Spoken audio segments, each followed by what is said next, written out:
Hey guys, how you going? You're listening to Vol. So last weekend I was at the Valleycon tournament in New Zealand.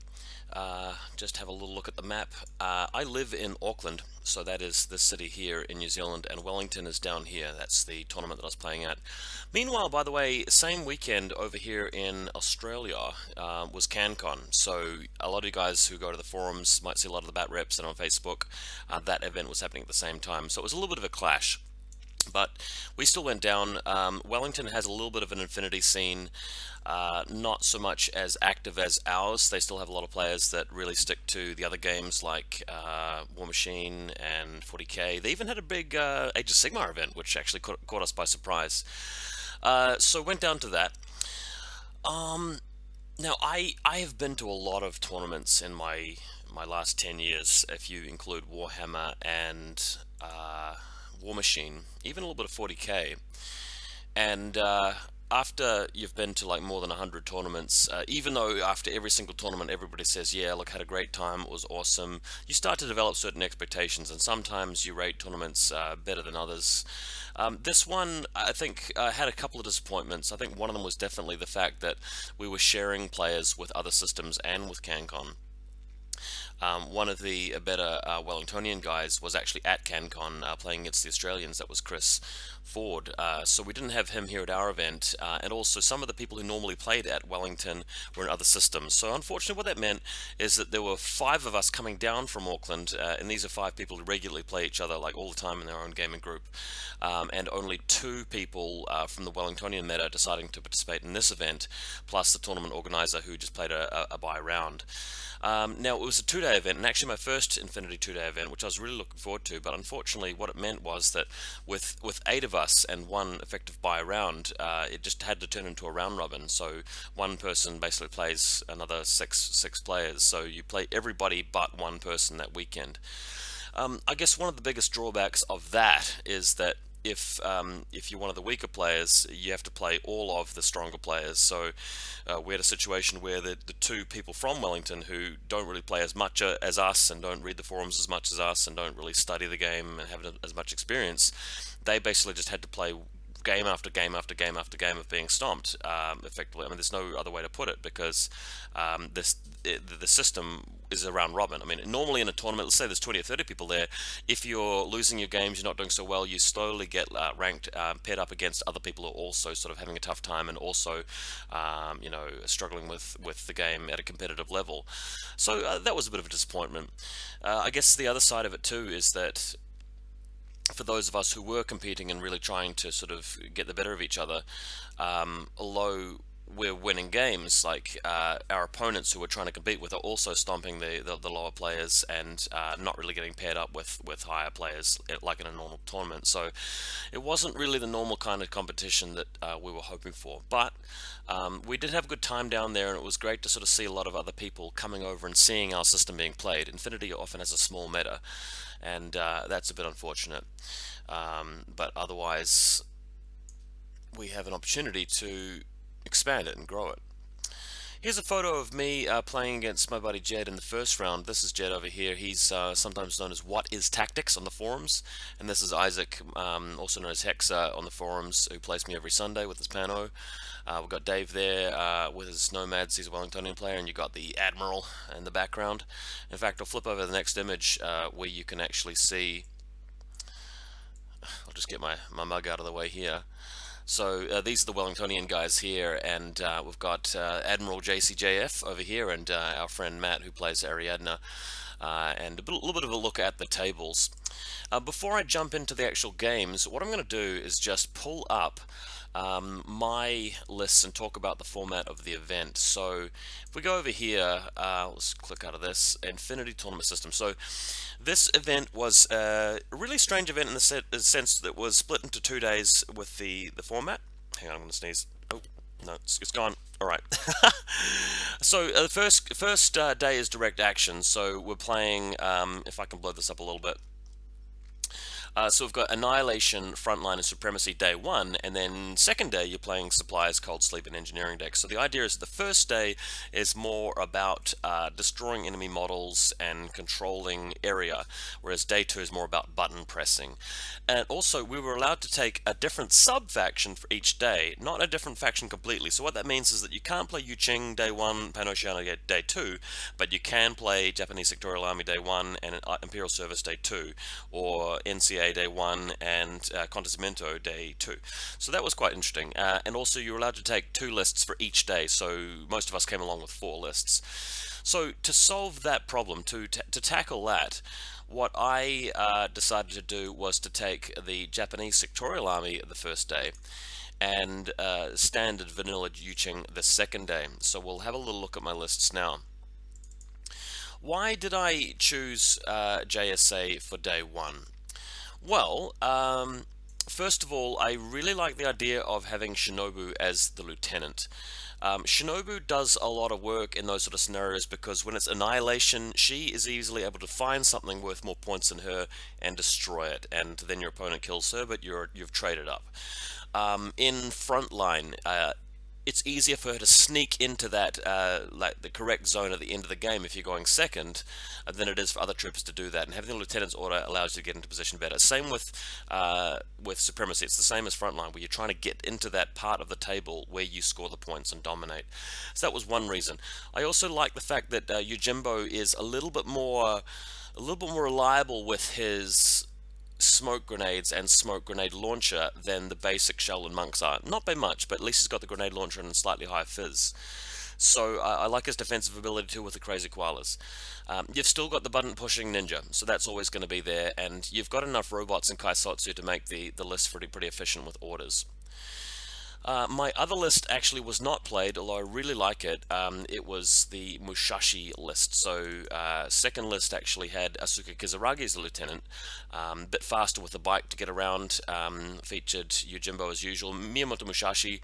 I didn't get to play that list this tournament, but as soon as I got back from the event, I actually played a game recently, which was really cool, where I managed to get Mushashi out and actually kill things. It was a really good game. Played against Garth.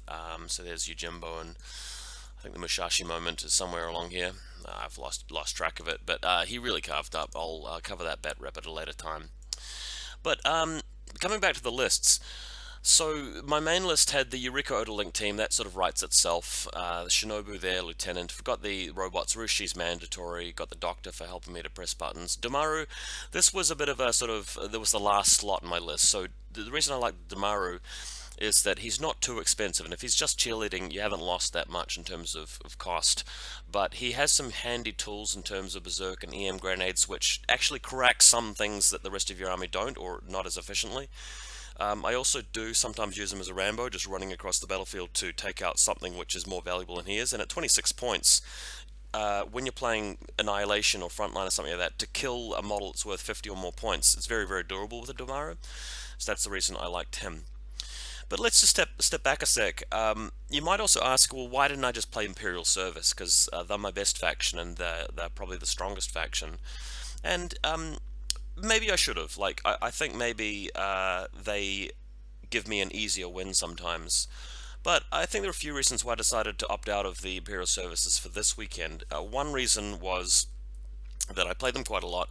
My opponents are starting to predict me a bit, and it's sort of like I win games when I play them, and sometimes the game's up for grabs when I don't play them. So I like to challenge myself a bit more and actually keep that interesting. And another reason is that several of my opponents, 3 people that I can name off the top of my head, are using a lot of grenade launchers at the moment, and I didn't want to risk showing up at an event and having the other tables laid out by the tournament organizer and laid out in such a way that there's maybe not enough terrain, not enough total cover density in the deployment zones, and then have to go second because I need to win the scenario, only to have my troops too clustered together because the table wasn't adequate. Because you can't go to a tournament and tell people to change the table to suit you. That's just not something that happens.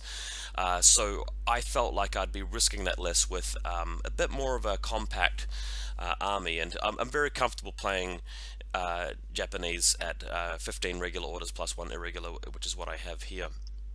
So that's day one, and just coming back to the the missions here: annihilation, frontline supremacy. So then day 2 we've got special operations, which is supplies, cold sleep, and engineering deck.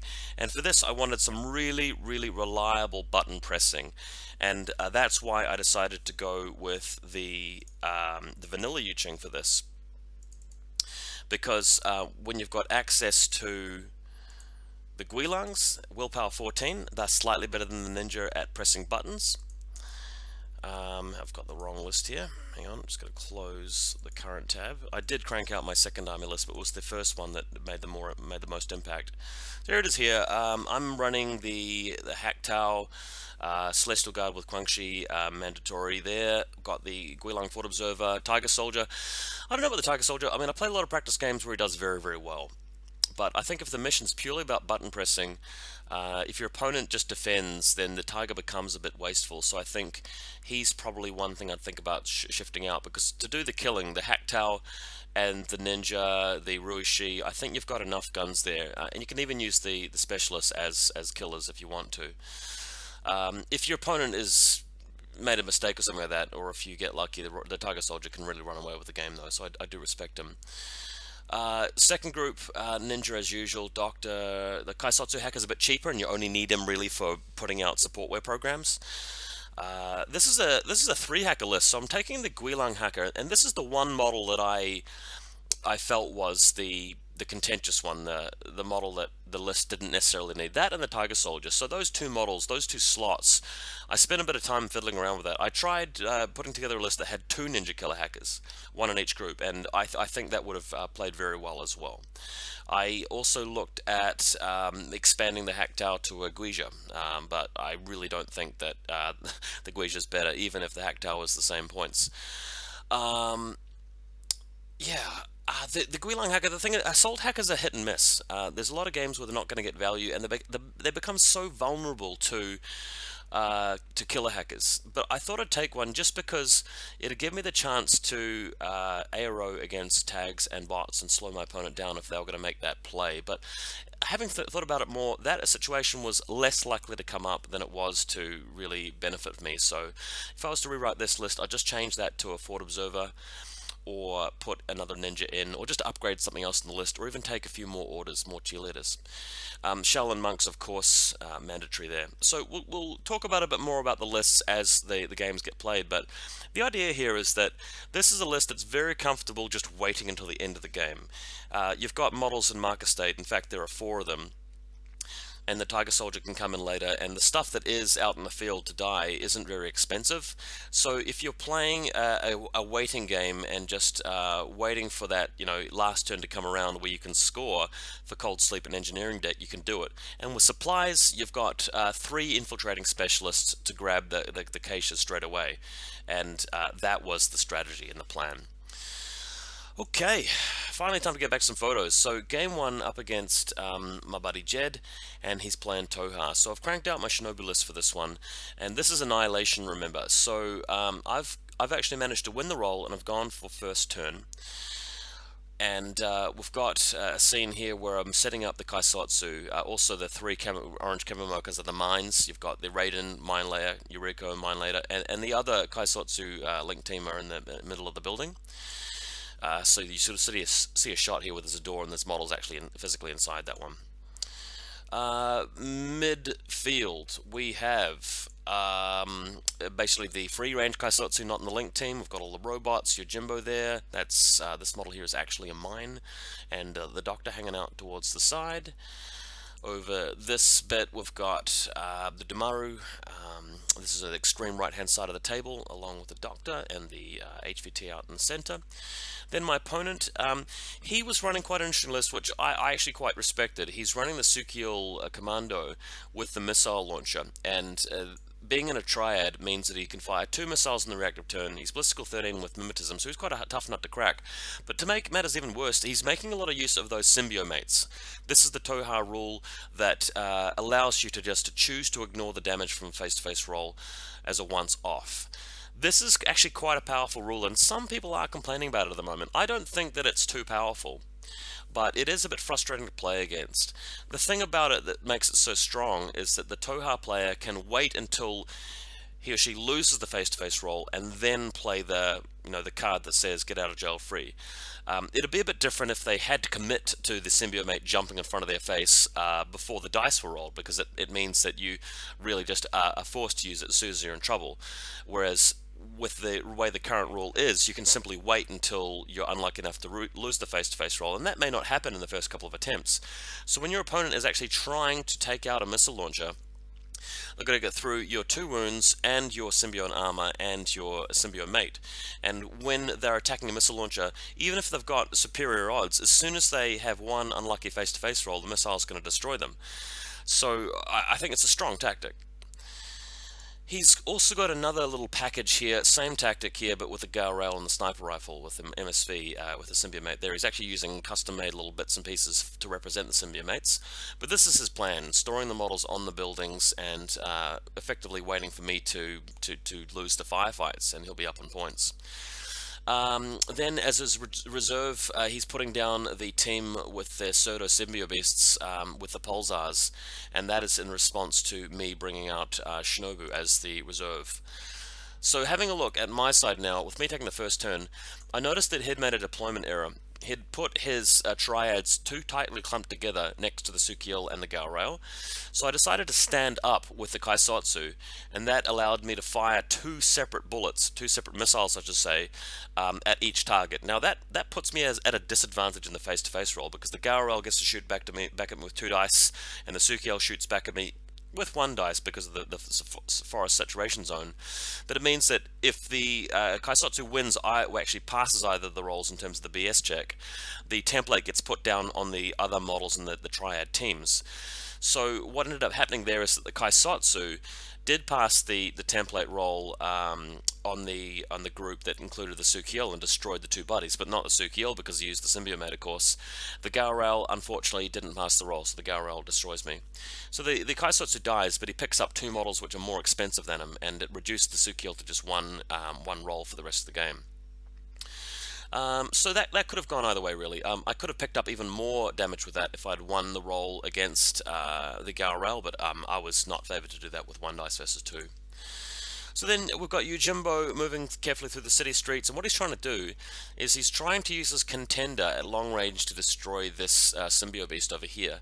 But the contender's only 1 dice to attack, and the symbiote beast's got hyperdynamics, so it was really like a failed cause. I felt that this list was missing, some good long-range punch, and I regretted it. As soon as I got into the game, I felt, man, like, if I'd been playing Vanilla Yuching for both Day 1 and Day 2, or if I had taken my Imperial service with the Spitfire crane, that might have worked out a lot better, because I could have put smoke down with the link teams and everything. And also the tables were quite dense, so my comment earlier about being worried about the tables not being dense enough was sort of unfounded. So I think in future I might sort of be better off going back to the 20 order list spam with a lot of smoke grenades. So here we are. Shinobu is hugging this building here, and she's trying to get past this beast here. And I think, I can't quite remember the specifics of the game, but I know that she did manage to get through. I think she managed to get past it and destroy it in close combat just by sneaking around it with stealth. But it took me a fair few orders to do. So we wind up in a position where she's around here, and then you can see her being revealed at this spot and able to creep up behind him and surprise attacking him and destroy him. She's much better in close combat, of course. And then we're in a position here where she can shoot at this model here, and we can sort of slice the pie past the wall. I didn't realize that this model was his lieutenant, so had I known that, I would have tried even harder to kill her, but even so, I still spent as many orders as I could destroying this model, because it would have removed this auxilia as well. But again, the symbiote mate. So you got the symbiote mate to get through, you've got to get symbiote armor through as well. So even though I fired at her a number of times with the combi rifle, still left it with no symbiote mate and 1 wound left. So didn't put him into loss of lieutenant, which was a bit ugly. So now it's his turn, and he's responding, and he's moving out. So you can see his lieutenant having lost these wounds here, and moving through to attack Shinobu. And during this phase of the game, I started getting ridiculously lucky. So Shinobu starts passing her dodge checks, passing her armor saves, and my opponent burns through pretty much all of the orders he can muster. And he's down to like 7 at the start of his turn, because I did get a couple kills. And he's got a lot of Clipsos, Fort Observers in hidden deployment, but he burns through all of his orders and still doesn't kill Shinobu. So I kind kind of got off the hook. Shinobu, you can see here, is dodging around with kinematic level 2 and just getting out of the way. So I was lucky not to lose her. So even with this, Spitfire trying to hit her, we've got the Chuckser over here still not hitting her. And I think this is the final position where his lieutenant's well out of the way. He's got a beast in the way of Shinobu, and he's got a couple of guys with a shotgun and a flamethrower just waiting out for him. So back over to my turn, this is turn 2. So the Ruishi moves over here and tries to get a long-range shot at this Symbio Beast. But at long range, the Spitfire doesn't have great odds to hit, and I completely fluffed it. He survived. Couldn't remove him even with my marksmanship to get rid of Dogged. And he goes prone, so now the Ruishi can't actually see him because there's a car in the way, there's too much sort of terrain blocking that sort of level of sight. So what I tried to do is move out with Yojimbo, but again, I've only got a contender. I don't even have a combi rifle, so it's just one bullet at a time, and it proved to be very, very difficult to actually kill that Symbio Beast. He's also moving up with his koalas, mind you. I do have a ninja hidden deployed in this doorway, so if that crops up later in the game, you guys will know where it was. Now, over here, I think I've got Kaisotsu's moving around. So this is a view from one side of the table where you can see the action in this corner. I've got my camera over top of where Yojimbo is, so there he is there. And there is a link team inside this building, I believe. So if we flip over a bit, now we've got Shinobu who's free, and she manages to get through here. And what's happening is that now I've discovered that this model's his lieutenant, because he did spend the lieutenant order. Shinobu is firing her combi rifle at this lieutenant who only has one wound left, no symbio mate. So she gets 2 attempts at it because she passes the armor save against the flamethrower first time around. But even with 2 volleys, like needing 14s to hit, still doesn't kill it. So I got lucky to survive with Shinobu, then I got unlucky to not capitalize with her. So the game's sort of gone back and forth in terms of dice rolls. Now, here we are in the middle. So Yojimbo's putting down smoke in response to him actually attacking me back over here, I believe is what the issue was. And, oh no, he's put the smoke down, I think, to block line of sight, maybe from the Tsukio. Then we've got, oh yeah, so what's happened is he's moved out. This is his turn 2, and he's moved out with his guy. This is the guy who controls the symbio beasts, and I've put down a smoke from Yojimbo so that he can't keep shooting at me. And then he moves out here and just straight into range of Yojimbo and actually takes the hits from the koalas, but has a symbio mate. So the power of symbio mates, even in the active turn, you can move out, take a lot of punishment, and just survive it. But the thing is, though, that Yojimbo can still actually attack with whatever gun he's got. So although the symbio mate removes the koalas, the other attacks do still destroy this trooper. So I'm not really sure what he was trying to achieve here. I think this was a poorer play from my opponent. Now, at this point, he's starting to reveal his TO camo models. This is a Clipsos, which appears from behind a barrel here, moving forward and putting down a mine in the way of Yojimbo. So he's just trying to set up to take some points out. And the mine's quite effective at beating Yojimbo here because he's got NWI and the mine has shock. On top of the building, he's got some troops here, but they're all prone, trying to do some lean outs. He's got another Clipsos, if I move this, another Clipsos appearing on the balcony here. So it's quite important later in the game to reveal your camo marker troopers in these sorts of games, because otherwise they don't count towards the Annihilation scoring system. Alright, so we've got a mine here, we've got the smoke clearing away. The pictures haven't exactly shown it, but there's this model here, which is a Pangolin Minesweeper, which I've used to actually to reveal the mine and then take it over, because it has an ability which actually swaps the mine from one side to another. So I thought that was quite a fun thing for me to do. And then Yojimbo was obviously able to go after the Clipsos. Unfortunately, though, when it eventually pushes back to his turn, and I really did not achieve much in my turn, we've got the Galrail able to lean out and actually shoot into the room here where my ninja was situated. During my turn, and I've missed some photos, the ninja actually did reveal itself to try and eliminate a Clipsos, and also I wanted to get his points. So the ninja being inside the building here, getting shot up by the Galrail, and of course dying. So actually no, in the first attempt I managed to dodge out here to get some cover, but then he kept shooting at me, and I think that's what ended up getting me. Lastly, I think he's moved out through the table. Just getting a little bit lost here with the photos here, and he was effectively trying to move a trooper over to capture the HVT, and that was the last photo I took of the game. So what we did at the end is we calculated the points. He'd killed a ninja, I think it was, and possibly Shinobu, right? So he's got a lot of points from that. I've killed a couple of the cheerleaders helping out the Sukiil. I killed some of the Symbio Beasts and their controller, and I killed Eclipsos. And when we added up the points, I destroyed more points than he had destroyed. And he had taken out less of my stuff. So on the mission, I had achieved a win there. But looking at the categories, I hadn't killed enough to have beaten him by a wide margin. So I think the score was something like 4-3 in my favor. But then we realized the classified grants you 2 points, and because he had control of the HVT at the end of the game, he overtook me on points. So that was my fault. I ended up losing this game very, very narrowly, even though I'd killed more stuff, and that was my fault. Several things. First of all, I think bad list planning for this event. Secondly, bad strategy with Shinobu, just trying to commit her and trying to find something to kill, and there wasn't really a juicy target. And thirdly, and most severely, not really reading the scenario carefully or playing practice games in the scenario to realize how much of a margin I needed before it was worth focusing on just killing compared to getting a classified and taking the classified. I also think taking second turn on Annihilation is not such a bad idea, given that you can more easily secure the HVT if you got a dud classified. So we're starting the tournament off with a loss, which is disappointing. Game number 2 was up against one of the Wellingtonian guys, Chris Park, and I've played him a lot of times at War Machine. A really great guy, but I just want to skip through this game pretty fast because it was a little bit of a trivial game by the end of it because of what happens here. So he's basically got the old War Machine deployment. This is not really an Infinity deployment. He's planning on moving everything just from total cover, from outside of total cover over to my side.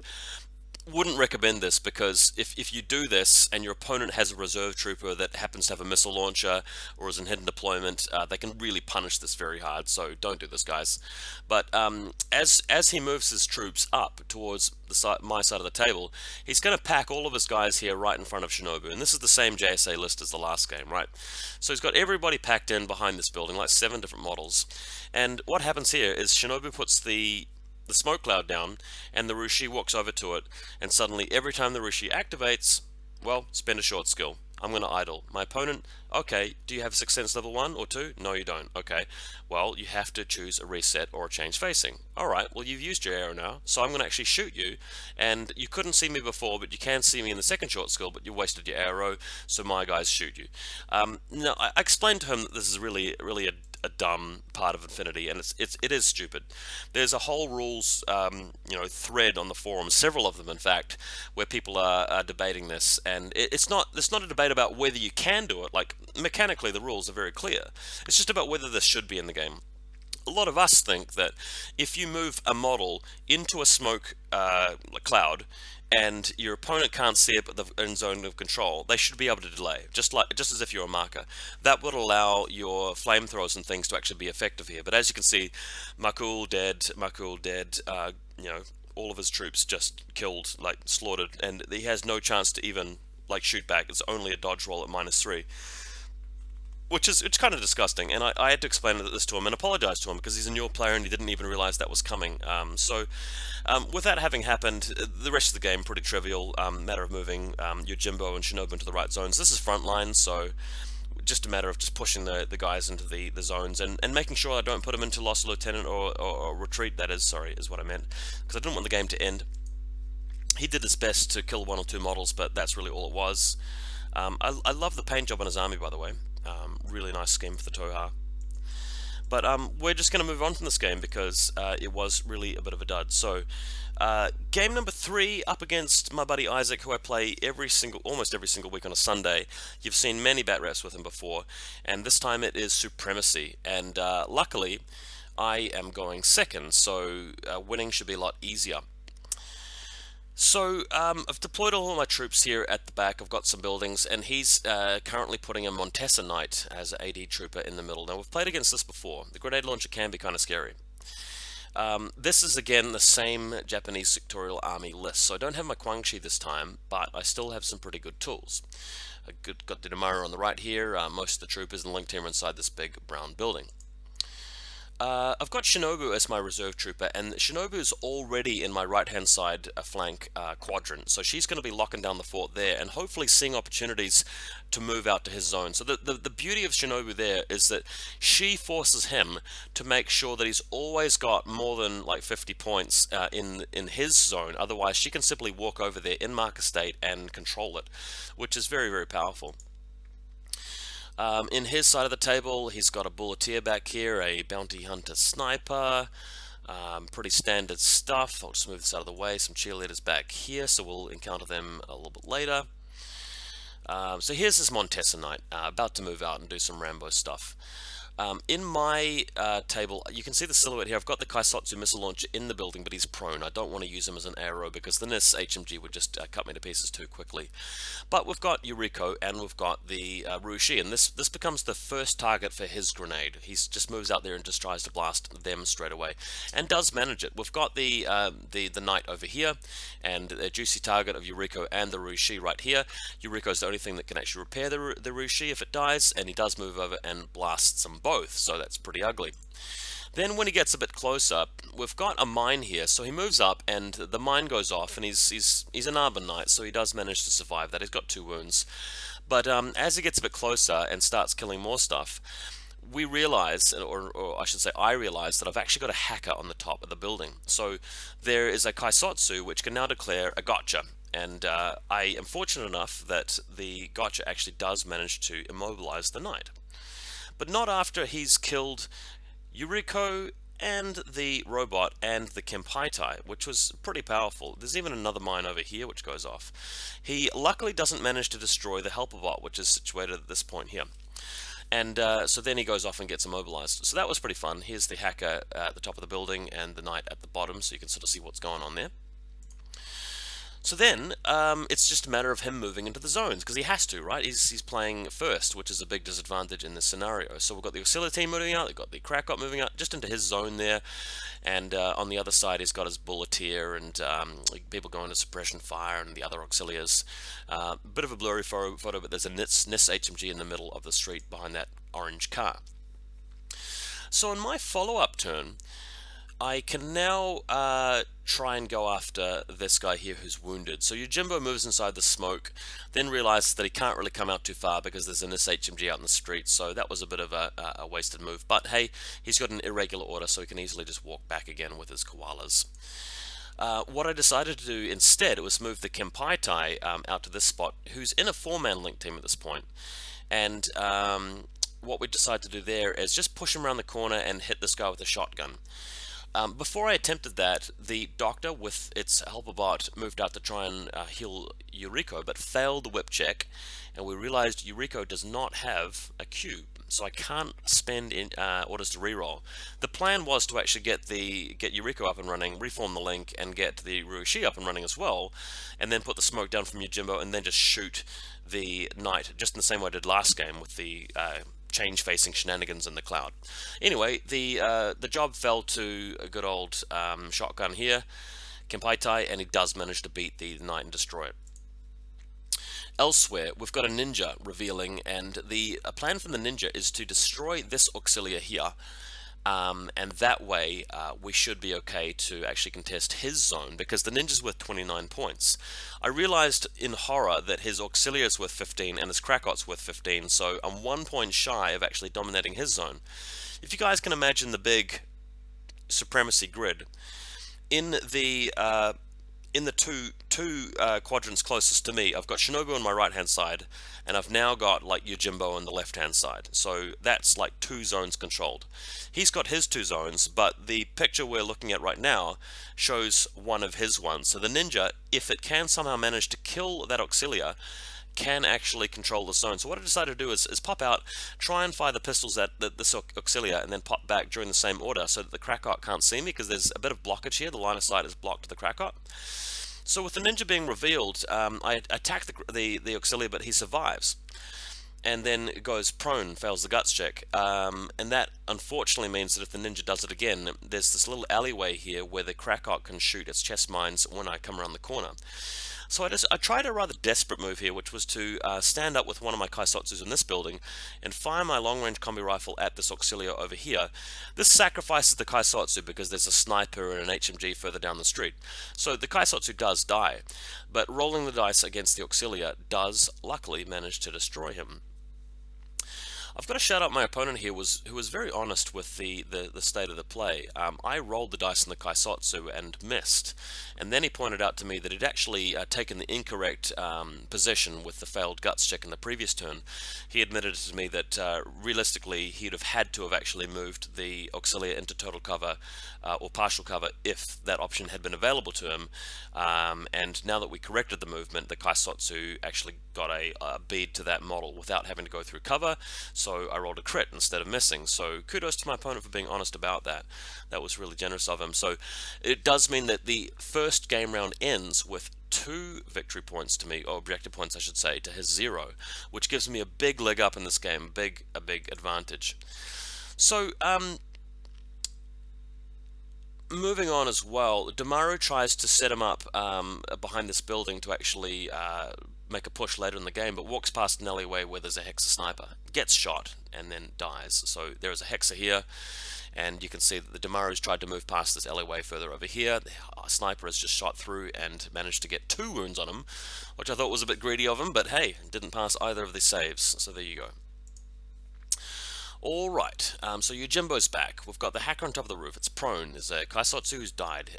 Gloriously, though. He's done his job. And, of course, the Rushi is still down because Yuriko couldn't be revived. She's the only engineer. Over here in my opponent's turn, he moves out with the Krakot, and the ninja gets destroyed at this point. So the ninja, just trying to survive, I think that I shot him with the bow or something like that, and he chest mined me, or maybe I dodged and failed to dodge, but whatever happened, I only remember that the ninja gets destroyed in this particular interaction. So then he moves over with his sensor bot near to Shinobu and uses the sensor, which of course reveals her in her little corner here. And then he's got his Auxilia team to move out and actually go and attack her. So they eventually get to a point where the Auxilia bot can move all the way around here. The Damaru is dead, by the way. There's the HVT. And the bot can now shoot its flamethrower through into the building. Now we tried that once. Shinobu passed the save, and my opponent had to think about this for a bit and came to the conclusion that he could spend another 6 or 7 orders, probably like 6 at this point, or 5, just continually firing the flamethrower into the room. Now, Shinobu has a 65% chance of dodging, and even when she doesn't dodge, she's got a small chance of passing the armor save. What is it? Maybe 40%? No. So she's got to beat a 14, so something like a 25% chance of doing that. So my opponent didn't want to waste all of his orders that turn getting nothing done, and I criticized him at the time for making that choice because I thought that, you know, killing Shinobu was more of a priority for him. But now that I think back to it, I think it would have been too much of a risk to try and kill her that way because he has so much else to achieve this game. He's already down 2 points. He needs to actually start capping some of the consoles, or putting troops into zones, or killing out the troopers.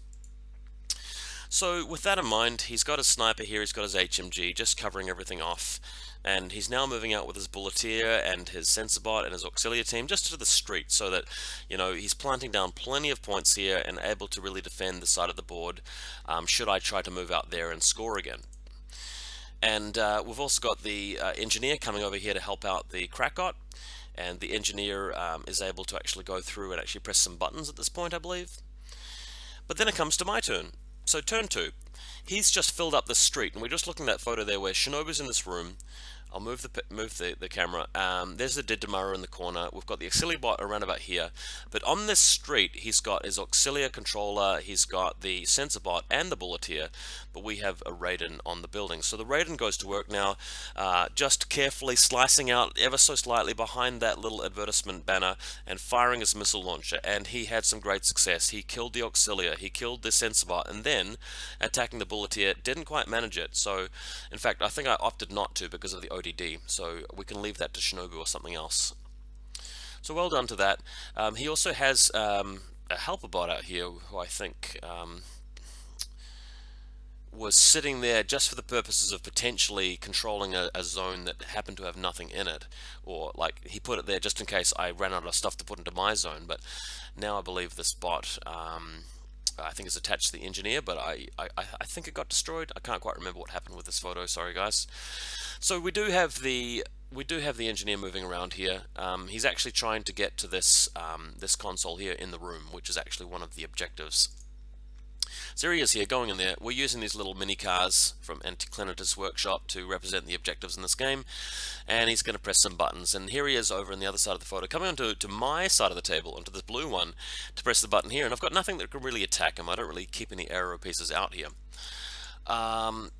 So we've also got a Kaisotsu sitting there behind the banner. That Kaisotsu there is purely there to control my quadrant, but it does mean his engineer gets to cap 2 points now, which puts him up 2 more points. And on the other side here, that's him taking it. And he's got an auxilia on the other side of the board, so he's grabbing this one as well. So during his turn, he's actually pressing 3 buttons. So although I'm ahead by 2 points, in the second game round, he's actually getting 3 points out of the consoles, and I don't really have many resources to press the buttons myself. So when it comes to my turn, I can push out with Yojimbo or the Kaisotsu, managing to kill the engineer. But I've got a bit of work to do. We've got Shinobu over here as well, who's considering coming into the corner. I took this photo when I thought about, okay, I'm going to move into the corner, but then I took this move back. I decided I wasn't going to move there after all, because even though she might have been in his quadrant by moving to that side of the room next to the Bulleteer, she was not going to be costing more points than the Bulleteer and the NIS HMG, who was also in that quadrant. So I decided not to do that. Instead, I decided to move out and attack this bot, which was hanging out in the doorway. In fact, this was what he was doing all along with the bot.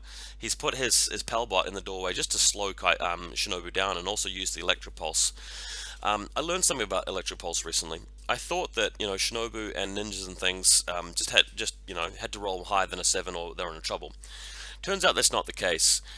You can't add modifiers from close combat abilities to your attack when you are up against Electric Pulse, but you can add the stat above 20. So if you're close combat 25, you still get to add +5 to your roll. So it's very hard to roll under a 7 given that addition. And you're also allowed to use Martial Arts level 4. There's a specific example in the HSN3 rules underneath the Electric Pulse section where it shows an example of an Onuavan actually doing that. So very easy for Shinobu to clear this out. Then of course moves out here, and what she's trying to do is, after laying some smoke down, moving around as a marker, trying to attack this Auxilia here. If I can kill it, it means that she can move over and attack the Bulleteer, and that allows me to get into the zone and get another 2 points up in the game, and hopefully win. Because this is actually the last turn. But as you can see here, rolling a 1, 7, and a 20, and the Auxiliary actually managed to dodge with like an 8, so it comes around here, meaning that my hopes have been dashed, so to speak. So I can't really achieve what I wanted to there. So then, moving troops over to kill this guy, what I had to do to try and win was to actually try and take this objective back from him. So I sent over the Kempai Tai to actually press the button on the objective, and he's attacking back at me with his lieutenant and his aero bits and pieces. Oh, there's me at the barbecue after the game. So I'll just tell you what the outcome of this game actually was, and we won't stare at this photo of me. We'll actually have a look at this photo here.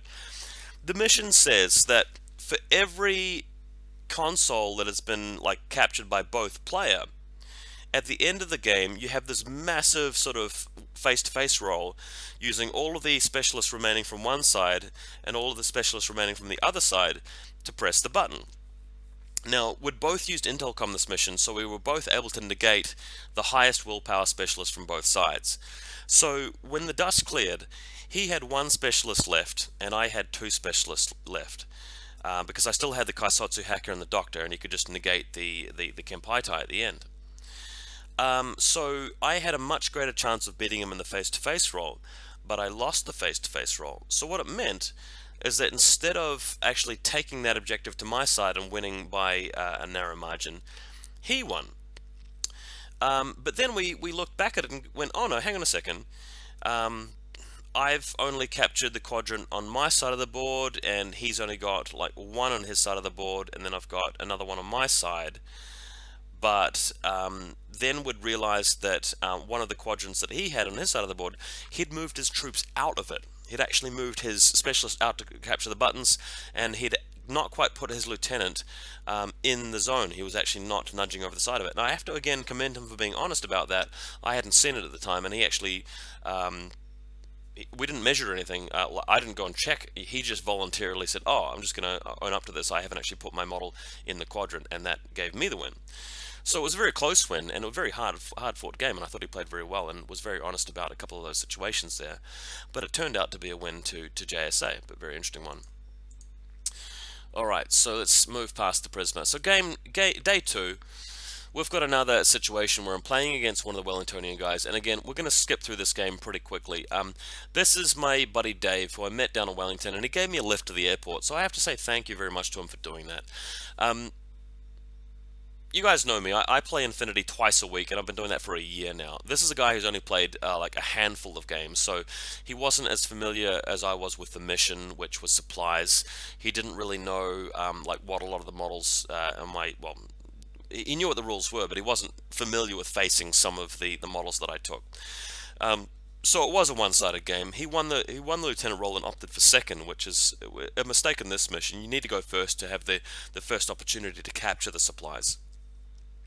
But he's playing Corregidor. He's got a list which has a mixture of intruders and robots. And now I'm using my vanilla Yuching list, and I've got the Shaolins and the the Guangxi and stuff there. So what happens in this game is that I move out with my Guilangs and I crack open the crates, and I'm dragging the crates away, and there's nothing he can do about this. He hasn't positioned any aero pieces to stop me. So in first turn already, I've moved out with the supplies from 2 of the objectives, which seals the win immediately. Like, there's nothing else that can be done. The hack tower appears and fires at his Cyclone with fallback. I'll just move the photo. There it is there. So I actually lost the face-to-face roll initially because he rolled the crit. He'd got the overclock with the double dice, but the hack tower survives even the crit from the explosive weapon and shoots back at him and kills him. And then it's just a matter of chewing through things. There was a tiger that shows up later. He's got some intruders. So the tiger shows up around the back and just cleans everything up. Even survives the chain rifle template. Got the ninja coming in later to grab more supplies, but I don't really want to go into much detail about this report because most of the report will just be, oh, moved, shot, stuff died. There wasn't too much tactical going on. It was actually literally over after the first turn. But at the end of the game, picked up all 3 supplies, got my classified. So game 2, again, against the Wellingtonians, playing against Chris, who ran the tournament and hosted me at his house. So have to say thank you again to him for letting me stay and driving me around and like letting me eat his food. This is a photo indicating where my hidden deployment is, just keeping a ninja next to the objective. I'm running a list 2, which had the Yan Huo. You guys have seen this list before, possibly in other bat reps. I'll just quickly bring it up now. So this is list number 2. I don't have the Rushi, but I've got the Xian Warrior instead. I've still got the Tiger in there, and I've got the Yan Huo, and I don't normally run ARO pieces, but again, the Yanhuo is not so much an ARO piece, but an active turn missile. It's great as a reserve trooper to surprise people who are not expecting you to show up with a missile launcher in your deployment. So I'll talk more about the Yanhuo in a future video, but for now, I'll just very quickly skip through this game, which was a cold sleep game. So we've got the Yanhuo on the building. Pretty sparse terrain, if you ask me, but that's cool. He's got a Oniwaban, which failed its superior deployment. He's also got Saito Togan in here, so Saito's coming out and making an appearance, throwing down some smoke to block line of sight to the missile launcher.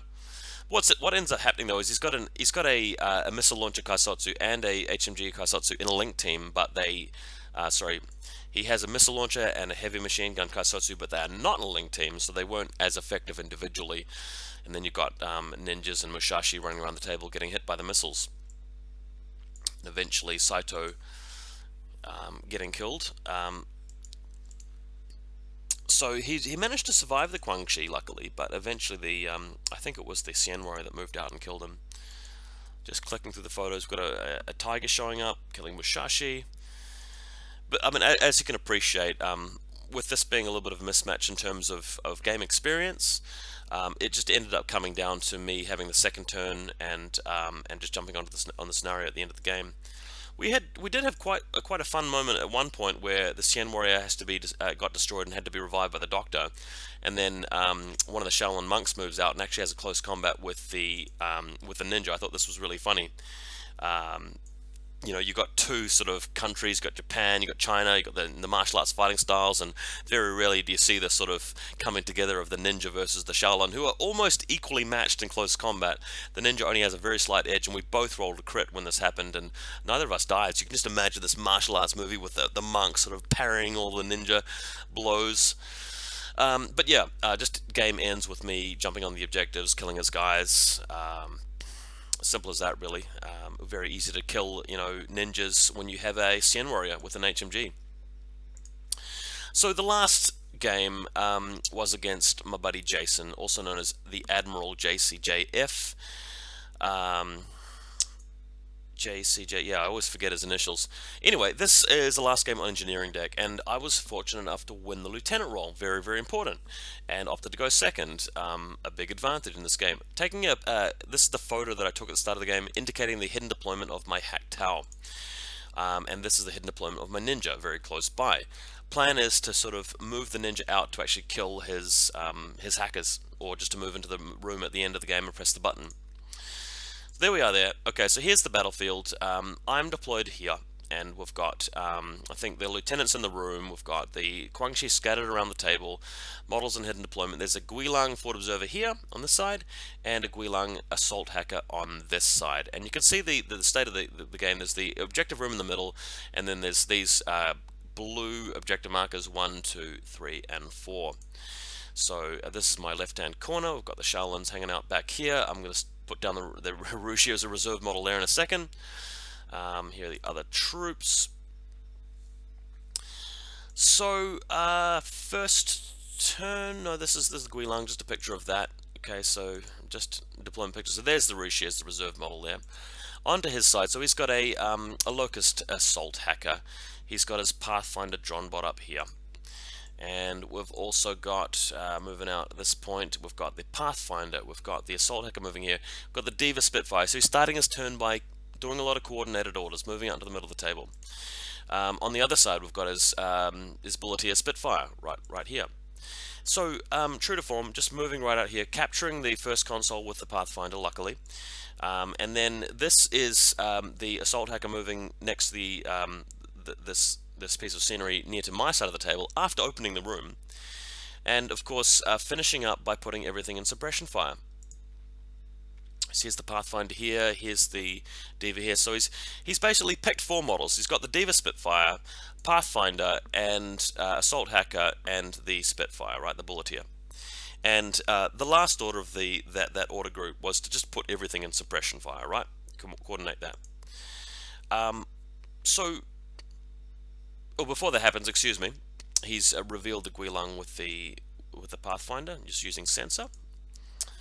And where are we? So here it is here. So let's just look at the layout. So right here. So this is the view from my side of the table. We've got the Diva Spitfire suppression fire, Pathfinder Dronbot suppression fire. We've got the Assault Hacker behind this little building, this little thing here, suppression fire. Bulleteer Spitfire, and based on my side of the table with suppression fire. And I'm watching him do this, and I'm going, wow, I can't believe it. Like this is going to be so easy to actually overcome. Like I feel like the game's been handed to me when this has happened, because he's opened the doors of the room for me. He's put 4 valuable models in a position where they're easier for me to kill. I don't have to go anywhere to get them.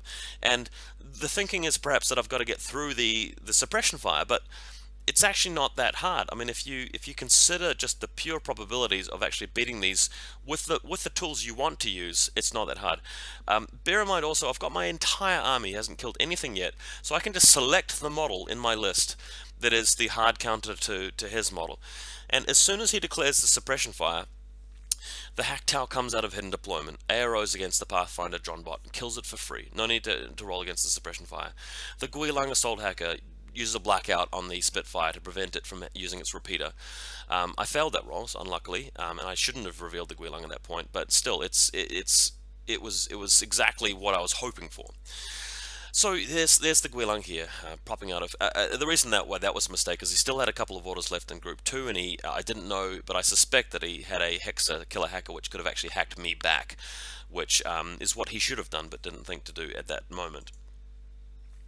So here's the Hacktail here, just able to shoot at the John bot, and it became very easy later to actually keep attacking with him. With the rest of his orders, he's just moving out with his assault, with the auxiliary team, just sort of moving into a better position with them, and in fact decides to shove them into the room here, where they're not killing anything, they're just going to hang out in the room, even though it's the first game round. Like, there's so much more to happen, and yet he's putting his guys into a position where I can kill them easily. So I was not really impressed with the play there from Mr. Pano first turn, and that's their final position there in the corner. So my turn 1, I've already got the Guangxi moving out, able to put the chain rifle down on this bullet here, who passes his armor save. We've got the ruler here, because there was a bit of an argument about whether I had range, but after actually measuring it, the Guangxi was actually very easily in range, and didn't pass the actual attempt to get the bullet here though. No problem though, because we have a Hacktail, and like the Hacktail doesn't ignore ODD, but the bullet here doesn't ignore TO camo, and the Hacktail is shooting at optimal range, whereas the bullet here is shooting at -3 range and has weaker ballista skill and only 3 dice. So in this shootout, the Hacktail does actually manage to destroy the bullet here, no problem. Then we move on. The Ninja Killer Hacker comes out of hidden deployment, kills the Assault Hacker straight away. Just Trinity versus, a Basilisk or whatever Carbonite of whatever he wants to use. So very, very easy, and it just would not have been so easy if he hadn't brought his whole army into my side of the board without actually attacking. Here we have the Hacktail, able to he's already shot the John bot in his turn for free, so the Hacktail is now able to carefully move into position behind this little car and fire at the Diva who's up in this position here. So that's what he does, just moves carefully into here. The Diva's got NWI. After shooting off the first wound, I asked him if he wanted to fail a guts check and go back into cover, which I felt would have been smarter, but I think just remained out there. So that was killed as well, and now we have the Assault Hacker free to actually walk over and press the button. Miraculously, the Guangxi survived the bullet here suppression fire. Don't know how, but he passed, and is able to now return to this position behind the advertisement. And the important part of this is just to keep his chain rifle ready to sweep this flank in case a Garuda comes on the side of the table. So now, we've got Monks moving back into position, we've got the Ninja moving behind a wall here, the Guilang going to suppression fire, the Hacktail going prone, the Ninja has pressed this button here, so I'm 2 consoles up. So game round 1, definitely in a big lead. So game round 2, he's now moving out with his Auxilia. And we realized something quite awkward here. I realized before he did that the Guilang could actually see through the window on this side of the building out through the other side of the building. Now, before the tournament started, we were all in a group meeting, and one of the players said, hey, how are we going to play the buildings? Can you see from one side out through the other through the windows? And there was a bit of discussion, but there was never any sort of judgment call about how that was going to be done. And I didn't talk to my opponent about it at the start of this game, so I could have just kept my mouth shut and just not said that I could ARO, but I didn't do that. I could have also argued, hey, we didn't talk about how it was going to be played, can we please play it, that there is no line of sight through the building. But I didn't offer that either. I just left it to my opponent to decide what to do. So what he decided to do was just pull back one of the orders he was going to do and move the Aux bot into the room and actually flamethrower on me. So that's it's a little bit annoying, but it's partly my mistake. Number one, I should have actually just gone prone with the Guilang, or gone back into camo, or just pulled back, or something. I've deliberately kept the HVT here so that he has to come out a little bit further past the wall to not get cover to get line of sight to me. But the thing about the Guilang is that it should have been prone closer to the HVT, so if the bot was going to come around, the Guilang could just use a hacking program against the bot. So this is my fault. I played this poorly and lost the Guilang as a result. What this allows him to do, though, is it allows him to capture the console on his side of the table and then move out with Bipandra, who moves all the way over to my side of the table and actually presses the button on my side of the table.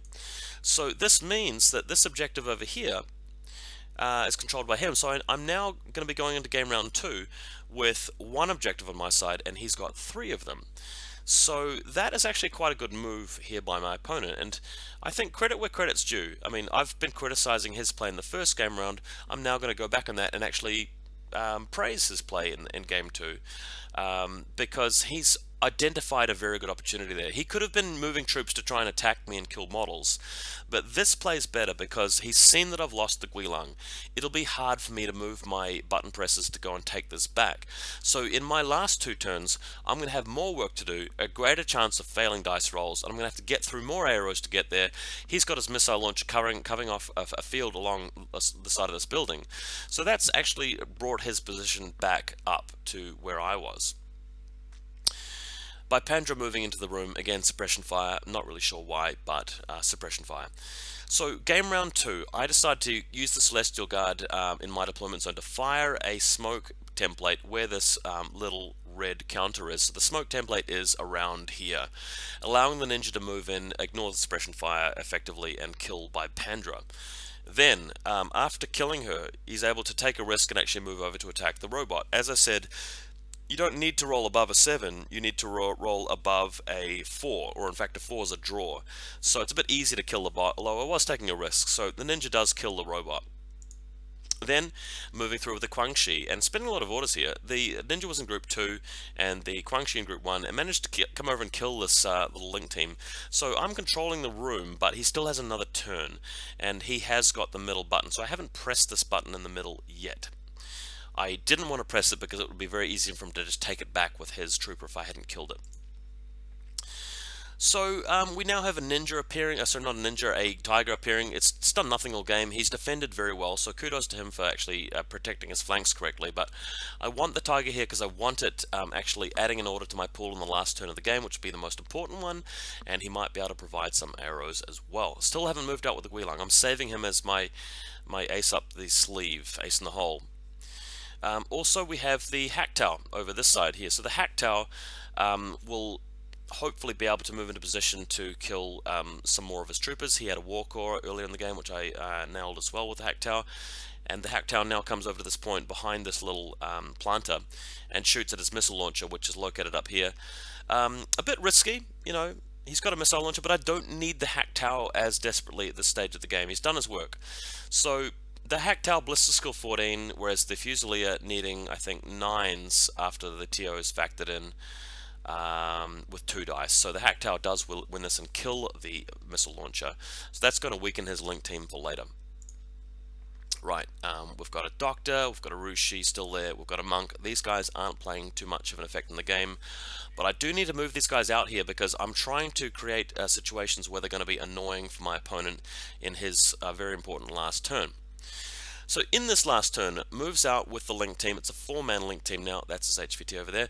I have to say my opponent forgot to place his HVT until like the game had started, which was a little bit annoying, but it really didn't affect the game, so I can't hold that against him. Okay, so link team moving up. He now moves into the room with one of the other auxiliaries and throws down the flamethrower, and fortunately for him, these other models are prone or lower in height than my model, so he can aim upwards with the jet and kills my guys in the room. So losing the ninja is kind of a blow there, but given the way I sort of committed the ninja to kill by Pandra, maybe I shouldn't have done that, maybe it's a mistake. I am at a loss of a ninja now. Then he tries to come into the room with his auxiliary, and I think gets hit by my tiger. I think that's the reason why he's unconscious here. There was some reason for it, but the ninja actually does get hit originally by the flamethrower. I think survives and then gets shot later on by the auxiliary or something else. Sort of losing track of what's happening. Oh yeah, he's got a TO camo marker here, which I believe is our fabled Hexer. But he does have 4 consoles controlled at this point. So now moving out with the link team, my opponent does get a little bit unlucky here. So he's got his HMG, which is in a 4-man link, so 5 dice, Blister skill 12, tries shooting at my tiger. Now the tiger's in cover with mimetism, so he's in fact +3, -3, -3, so needing 9s on 5 dice, where I need 15 on 1 dice. So I managed to beat him in the face-to-face roller and kill him.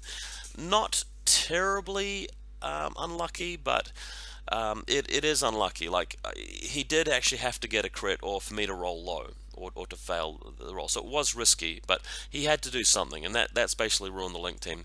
Continues moving the guys in, they're continuing to get shot by the Tiger, and eventually he gets just one model into the room. That's the hacker, and that's all he's got. So the reason he's put that there is just because it means that if I don't move him into the room, he'll actually have that part of the scenario captured as well. Here it is. So he's got his hacker, it's prone, everything else is dead. Oh, he's got this one model here as well. This is just a Fusilier. So here's my final turn, and Impetuous first. So very importantly, this is crucial. The monks move out and they're impetuous, and they throw down the smoke grenades. The Guangxi has moved out impetuously and actually shot his chain rifle and killed this Fusilier. I'll take my camera out of the way. So this is without even spending a single order. I still have 10 orders in Group 1 because my opponent's been quite inefficient in killing things. So to win, because I've already got one console, I just need to take back 2 of the consoles. That's all I need to do. Now, making that difficult is the fact that I've got nothing really in Group 2 except maybe a doctor, and I've only got like 3 orders there. I was lucky to get the smoke down correctly, but I had 3 more orders which I was going to spend on the Shaolins moving and throwing smoke, and needing 16 is pretty easy to get that done. The reason why the smoke is positioned this way is because I've got a Guilang Fort reserved right back behind this little red building. So if you look carefully at the photo, the Guilang needs to spend 1 order moving out around about to where the drone bot is. Then another order moving over to the objective. The rest of the orders, I have 8 left, will be to try and press this button. And if I've got any left after pressing the button, which I should do, I have to cautious move over to this point here where the mouse cursor is here, because there's a TO camo sitting right there if you look carefully, and that's going to ARO just past the objective. So I've got a cautious move over there. Then it's going to take 1 more order of movement to get into the room, and even though there's a hacker there, I don't care about it because there's a smoke grenade, so all the remaining orders will be moving and actually pressing the console. Please bear in mind, guys, that you can actually move and press the button in the same order, so some of those orders will be getting the extra 4 inches of movement, even though it'll be an attempt. So if you go back through that, you'll notice that I have to spend exactly 4 orders worth of movement going around the table, and I'll have 6 attempts at pressing the buttons, and I've got to pass 2 out of those 6 attempts, and I'm willpower 14, so that's a 70% attempt, and I've got to pass 2 of them with 6 attempts. So let's have a look. The Guilang moves out. You can see the photos of me moving out here.